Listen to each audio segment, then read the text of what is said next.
Good morning friends. आइए आज हम बात करते हैं इंटरनेशनल लॉ के पार्ट 4 की, जिसमें आज मैं पढ़ाऊंगी आपको अंतर्राष्ट्रीय मानवता विधि व विश्व व्यापार संगठन। अंतर्राष्ट्रीय मानवता विधि को युद्ध का कानून विधि या सशस्त्र संघर्ष के कानून के रूप में जाना जाता है। यह कानून सशस्त्र संघर्ष और कब्जे, कैद, युद्ध बंदी की स्थिति में लागू किया गया और यह एक कानूनी ढांचा है। मतलब कि जो अंतर्राष्ट्रीय मानवता विधि, इसमें क्या है, जो जब भी हमारे देशों में आपस में या फिर एक देश का दूसरे देश से युद्ध होता है तो उस टाइम पे ये वाली जो लॉ है इसे लागू कर दिया जाता है। ठीक है, उस टाइम के लिए है। ये युद्धों में एक दूसरे देशों की सहायता करती है, आर्थिक सामाजिक रूप से, और मैत्री संबंध भी इसी के वजह से क्रिएट हुए हैं। ठीक है। अंतर्राष्ट्रीय मानवता विधि का विकास। अंतर्राष्ट्रीय मानवता विधि सार्वजनिक अंतर्राष्ट्रीय कानून का एक भाग है। सार्वजनिक अंतर्राष्ट्रीय कानून संधियों, प्रथागत कानून, सिद्धांतों तथा मानदंडों का एक व्यापक समूह है जिसमें राज्य व उनके संघ पक्षकार होते हैं। जिसमें जो राज्य होते हैं, राज्य या फिर जो देश राष्ट्र होते हैं, वही क्या होते हैं, एक दूसरे के उनके संघ पक्षकार होते हैं। चलिए, ये तो थी हमारी अंतर्राष्ट्रीय विधि जो कि हमारे मतलब उसमें युद्ध के समय पे लागू होती है। अब ये है विश्व व्यापार संगठन।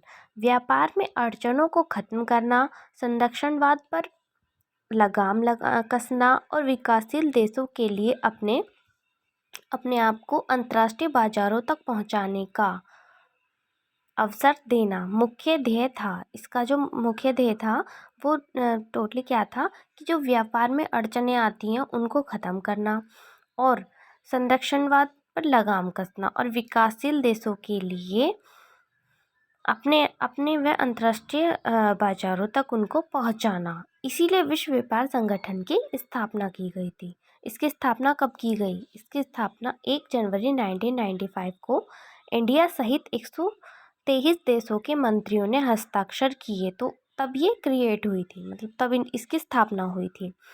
वर्तमान में देश, जो वर्तमान में अब इसके सदस्य देश कितने बन चुके हैं? 164। स्टार्टिंग में 123 थे, अब नाउ कितने बन चुके हैं? 164। जो 163वां 163वां देश कौन सा है?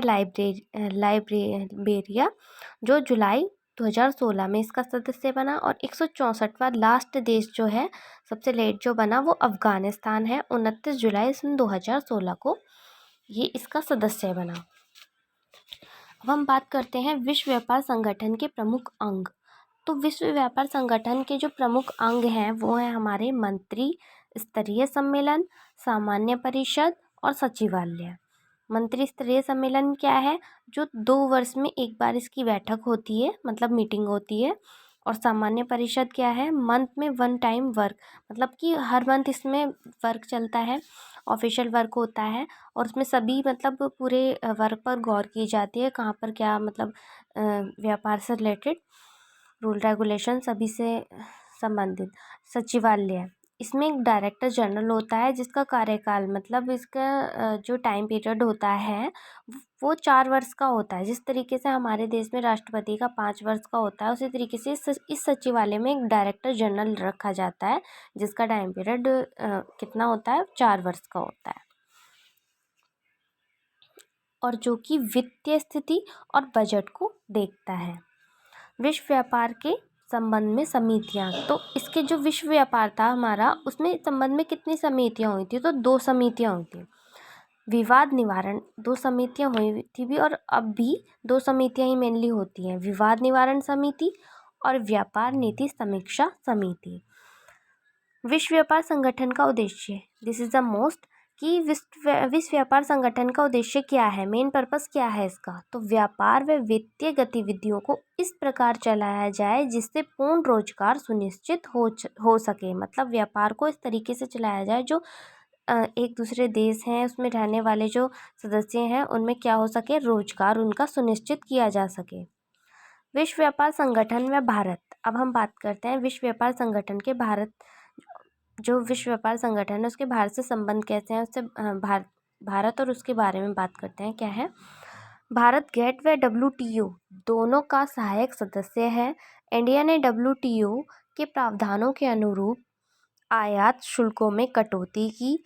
उदारीकरण निजीकरण की नीति को भी भारत ने अपनाने का हर संभव प्रयास किया। मतलब जो भी हो सका भारत से वो हर प्रयास भारत ने किया। और जो ये है भारत है वो गेट और WTO दोनों का ही सदस्य है। अब हम बात करते हैं भारत में ट्रेडमार्क अधिनियम। मतलब कि जो ट्रेडमार्क होते हैं हर एक बिजनेस में दिए जाते हैं, ट्रेडमार्क जो होते हैं वो जो एक्ट था, अधिनियम था, वो कब लागू हुआ? केंद्र सरकार ने वर्ष 1999 के ट्रेडमार्क एक्ट व उत्पादों के भौगोलिक संकेतकों पंजीकरण व संरक्षण एक्ट को 15 सितंबर 2003 से प्रभावी कर दिया। मतलब 1999 में तो उसका जो प्रस्ताव था वो रखा गया, परंतु इसके एक्सेप्ट कब किया गया, स्वीकृति दी गई 15 सितंबर 2003 को। भारत द्वारा उत्पाद पेटेंट व्यवस्था जो विश्व व्यापार संगठन के प्रति अपनी प्रतिबद्धता को पूरा करने के उद्देश्य से सरकार ने पेटेंट एक्ट में संशोधन हेतु एक अध्यादेश 26 दिसंबर 2004 को रखा। मतलब कि 26 दिसंबर 2004 को तो अब क्या रखा, उत्पाद पेटेंट व्यवस्था। मतलब कोई भी जो माल होता है उसके एक जो कच्चा माल होता है तो उसको भी मतलब प्रोवाइड करवाने के लिए कि भाई जो हमारे देश में नहीं है तो वो दूसरे देश से लिया जाए कच्चा माल, फिर उसे अपने देश में ही प्रिपेयर किया जाए, तैयार रेडी किया जाए। ठीक है, तो इसके लिए भी एक पेटेंट व्यवस्था थी वो रखी गई। 26 दिसंबर को तो उसका प्रस्ताव रखा गया, परंतु उसको प्रभावी कब किया गया, स्वीकृति मिली उसको 5 अप्रैल 2005 को राष्ट्रपति द्वारा। ठीक है, अब इसमें जो ये उत्पाद पेटेंट व्यवस्था है इसके क्या क्या प्रावधान, इससे क्या क्या बेनिफिट्स हुए, तो क्या हुआ, कृषि रसायन व दवा कंपनीज के विशेष मार्केटिंग राइट्स मिले। और इंडिया में EMR हासिल करने, EMR होता क्या है, तो EMR होता है एक्सक्लूसिव मार्केटिंग राइट, जो कि हमारा व्यापार के प्रति एक अधिकार होता है। ठीक है, वो हमें किससे मिला, इसी के थ्रू मिला। तो कंपनीज को उत्पाद पेटेंट आवेदन करना।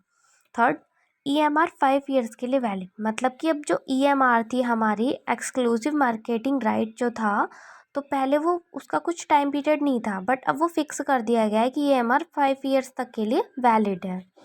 ठीक है, फोर्थ है आपका, सरकार को किसी उत्पाद का मूल्य निर्धारित करने का राइट दिया जा सका। आजकल जो होता है कि भाई जो हमारी फसल होती है, खेती होती है, तो उसके जो मार्केट प्राइस है तो वो पहले अधिकार नहीं थे उसको डिसाइड करने के, तो वो भी किसके ज़रिए, इसी के ज़रिए उत्पाद पेटेंट व्यवस्था के ज़रिए हमें राइट मिला है कि हमारी जो भी सेंट्रल गवर्नमेंट होगी उस टाइम पे मतलब तो जो भी होगी, जैसे कि अब हमारे योगीनाथ जी हैं तो उनके अकॉर्डिंग ही हमारा क्या होगा, उत्पाद का मूल्य निर्धारित किया जाएगा। तो उस चीज़ का भी हमें वो राइट मिल चुका है। ठीक है, चलिए धन्यवाद।